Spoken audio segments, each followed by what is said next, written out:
Hello दोस्तों, नमस्कार। स्वागत है आप सभी का आपके अपने YouTube channel invest in plot पे। मैं आपका भाई गणेश यादव आज का हूँ नया वीडियो लेके, जिसमें मैं आपको बताने वाला हूँ कि कॉमर्शियल जो प्लॉट है वो कहाँ पे आपको ख़रीदना चाहिए और किन किन बातों का ख़रीदते समय ध्यान रखना चाहिए। तो चलिए स्टार्ट करते हैं। कॉमर्शियल प्रॉपर्टी जो अपन ख़रीदते हैं वो दो प्रकार की हो सकती है। एक तो लॉन्ग टर्म लोकेशन और एक short term location. Long term location में ये होता है कि 2-3 साल बाद अपन ने खरीद लिया, 2-3 साल बाद उसका वो रेंट आउट हो जाए और धीरे धीरे उसकी रेट ग्रो करने लगे। और शॉर्ट टर्म लोकेशन में ये है कि अपने जैसे ही खरीदा रेंट आउट हो गई और रेट भी आराम से ग्रो कर रही है। तो ये सबसे पहला पॉइंट ये होता है। दूसरा पॉइंट ये होता है कि रेंट आउट। जी हाँ, कि अपन ने जिस लोकेशन पर प्रॉपर्टी खरीदी है वहाँ का रेंट क्या चल रहा है, वहाँ पे आराम से रेंट आउट हो तो जाएगा, नहीं होएगा जो भी अपन प्रॉपर्टी खरीद रहे हैं वो। दूसरा पॉइंट ये है। आगे अगर अपन बात करें तो आगे बात आती है सिक्योरिटी। जी हाँ, जैसे कोई भी अपन अपना प्लॉट है या अपनी शॉप है या कॉमर्शियल प्लॉट है उसको रेंट आउट करते हैं तो उसमें अपने को कितनी पगड़ी मिल जाएगी या कितनी सिक्योरिटी। आजकल उसे सिक्योरिटी बोलते हैं, पहले उसे पगड़ी बोला करते थे। तो ये एक तरीके से सिक्योरिटी चार्ज होता है जो कि कस्टमर को देना पड़ता है, ओनर को। ये साल भर का भी हो सकता है, 5 महीने का भी हो सकता है। तो ये एडवांस जमा कराने होते हैं। इसके बाद जब भी उनका वो लीज ख़त्म होता है तो वो वापस रिटर्न हो जाते हैं। दोस्तों, लीज टाइम की अगर मैं बात करूं तो यह 3 साल प्लस 3 साल प्लस 3 साल का भी होता है और 5 साल प्लस 5 साल प्लस 5 साल का भी होता है। तो पर क्या है ना कि आजकल अगर अपन किसी को ज़्यादा टाइम तक अपना प्लॉट या कॉमर्शियल प्लॉट जो भी प्रॉपर्टी है वो रेंट आउट करते हैं तो कब्जा हो जाता है, ओनर समझने लगता है खुद को। तो उसका खास ध्यान रखें। और ऐसे इंसिडेंट कई आ भी चुके हैं जयपुर में, तो उसका खास ध्यान रखें और अच्छे इंसान को ही रेंट आउट करें। अगली अगर अपन बात करें तो बात आती है कि जेडी अप्रूव्ड ही ले। जी हाँ, commercial JD approved plot residential JD approved plot से 2-3 गुना महंगा हो सकता है और बेसिकली मिलता भी नहीं है, बहुत कम मिलता है। पर उसके फ़ायदे ज़्यादा है क्योंकि कॉमर्शियल में अपने को वो rent out plus growth income दोनों कमा के देता है। और रेजिडेंशियल खाली अपन वहाँ रह सकते हैं या फिर वो इंडिविजुअल जो ग्रोथ होती है वो होती है। तो कॉमर्शियल के फ़ायदा भी ज़्यादा है तो पैसे भी ज़्यादा है। तो दोस्तों, अगर लोन की अगर बात करें तो कॉमर्शियल में लोन कम होता है। जी हाँ, इसमें लोन 30 to 35% ही लोन अपने को मिलता है क्योंकि कॉमर्शियल और रेजिडेंशियल दोनों में बैंक जो एग्रीमेंट करता है वो वैल्यू सेम रहती है।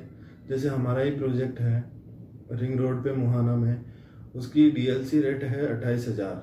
तो उसमें रेजिडेंशियल प्लॉट जो है वो 31,950 में हम सेल आउट कर रहे हैं और जो कॉमर्शियल प्लॉट है वो 44,950 में हम सेल आउट कर रहे हैं। पर इनका जो डिफरेंस है वो बहुत ज़्यादा है। तो यही है कि कॉमर्शियल प्लॉट में केस पार्ट ज़्यादा देना होता है और रेजिडेंशियल प्लॉट में कम देना होता है।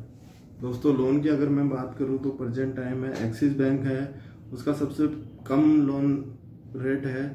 उसकी इंटरेस्ट रेट है जो 8.05 से 10.05 तक है और HDFC की 9% है, SBI की 8.45 से 10.5 तक है।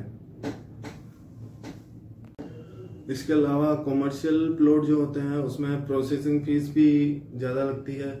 जैसे कि अपन मान सकते हैं कि हमने 100 गज का कोई प्लॉट लिया और वो 10 लाख का है तो उसकी 1%, जी हाँ 1% जो पैसा है 10 लाख का वो उसकी प्रोसेसिंग फीस में लगेगा। तो प्रोसेसिंग फीस में उसका एग्रीमेंट और रजिस्ट्री ये सब का खर्चा भी लगता है।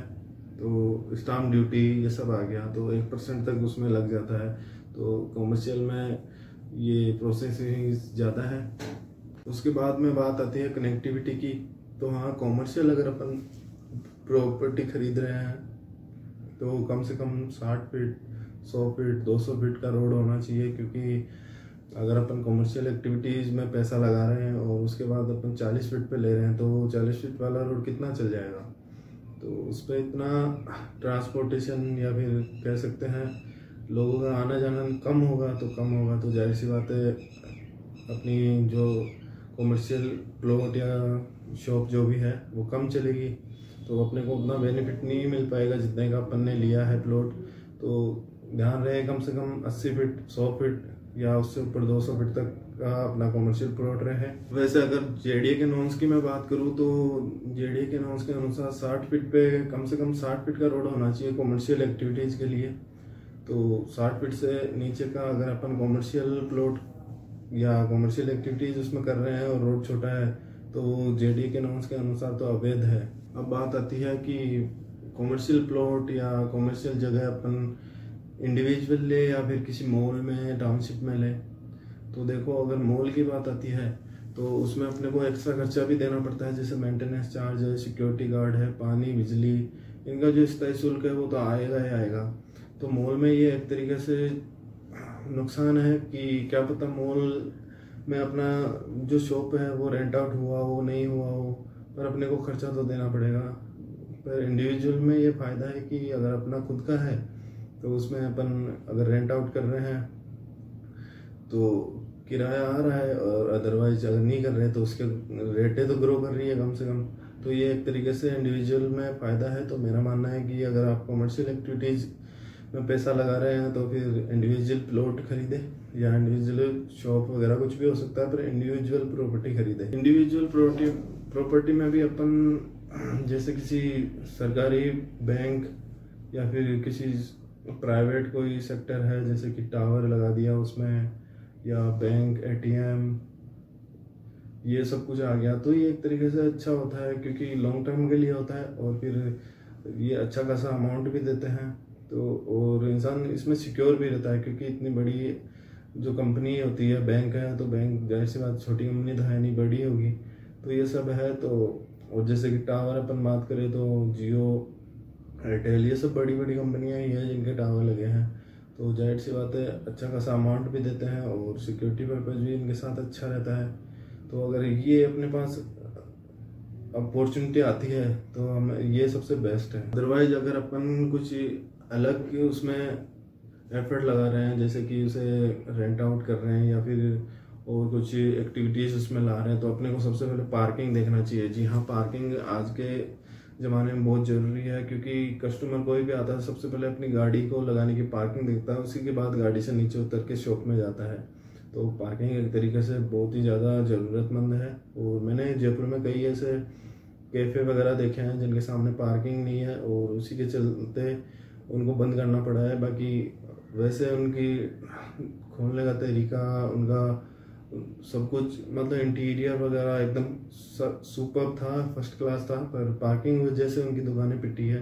तो पार्किंग होना बहुत ज़रूरी है। अगर अपन कोई प्रॉपर्टी परचेज करके किसी रेंट आउट कर देते हैं तो उसमें क्या है टेंशन कम हो जाती है, और अगर जेडीए अप्रूव्ड है तो 100% लोन हो जाता है, तो ज़्यादा झंझट नहीं आती। तो मेरा तो मानना ये है कि कोई भी अगर अपन प्रॉपर्टी खरीदे थोड़ी महंगी हो सकती है लेकिन अप्रूव्ड ही खरीदे। वहाँ का जो डेवलपर्स है या फिर जैसे जयपुर में है जेडीए अप्रूव्ड है, जयपुर डेवलपमेंट अथॉरिटी, तो आप अगर कहीं और ले रहे हैं तो वहाँ की अथॉरिटी से रजिस्टर्ड होना चाहिए आप जो भी प्रॉपर्टी खरीद रहे हो वो। सबसे लास्ट और इम्पोर्टेंट बात ये आती है कि किरायानामा। जी हाँ, किरायानामा लगभग 11 महीने का कराना चाहिए और बाकी इंसान पे डिपेंड करता है क्योंकि 11 महीने से ज़्यादा का किरायानामा कभी कभी महंगा भी पड़ जाता है। और वो जिसको अपन रेंट आउट करते हैं वो खाली करने से या वहाँ से बाहर निकलने से साफ मना कर देता है, तो अपने को दिक्कत होती है। तो किरायानामा एक तरीके से बहुत ज़रूरी है, किरायानामा ज़रूर करवाना चाहिए। देखो अपन छोटी सी लापरवाही के चलते बड़ा नुकसान वरना अपने को झेलना पड़ सकता है। किरायानामे में ज़्यादा पैसा नहीं लगता लेकिन छोटा सा पैसा बचाने के चक्कर में अपने बड़ा मोटी रकम लग सकती है। तो हमेशा किरायानामा ज़रूर करवाएं और जेडीए अप्रूव्ड प्रोजेक्ट ही खरीदें। तो ये था आज का वीडियो कि कॉमर्शियल प्लॉट खरीदते समय किन किन बातों का ध्यान रखें, लोकेशन कहाँ होनी चाहिए। और चलो मिलते हैं नेक्स्ट वीडियो में, तब तक के लिए बाय। धन्यवाद आपका, आपने पूरा वीडियो देखा उसके लिए। तो चलो मिलते हैं नेक्स्ट वीडियो में। मैं ऐसे ही मोटिवेशन और रियल एस्टेट से रिलेटेड वीडियो लाता रहूँगा। आप चैनल को सब्सक्राइब करके सपोर्ट करते रहे। धन्यवाद।